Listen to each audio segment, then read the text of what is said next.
Hi, in this video I will share 3 tips with you on how to study smart, not hard. Create a study schedule. Developing a study schedule helps you manage your time effectively and ensures that you cover all the necessary material. Start by identifying your priorities and allocating specific time slots for studying each subject. Break your study sessions into smaller, manageable chunks to maintain focus and prevent burnout. Stick to your schedule as much as possible to establish a consistent study routine.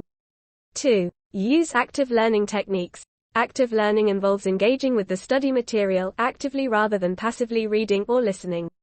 Some effective techniques include summarizing information in your own words, teaching the material to someone else, creating flashcards or mind maps, and solving practice problems. These activities enhance your understanding and retention of the content by encouraging active participation. 3. Take regular breaks. Studying for extended periods without breaks can lead to mental fatigue and reduced efficiency. Instead, implement a study technique known as the Pomodoro technique, which involves studying for 25 minutes and then taking a short 5-minute break. After completing 4 Pomodoro cycles, take a longer break of about 15 to 30 minutes. This method helps maintain focus and prevents burnout while maximizing productivity. These were the few tips and tricks. I hope this helps.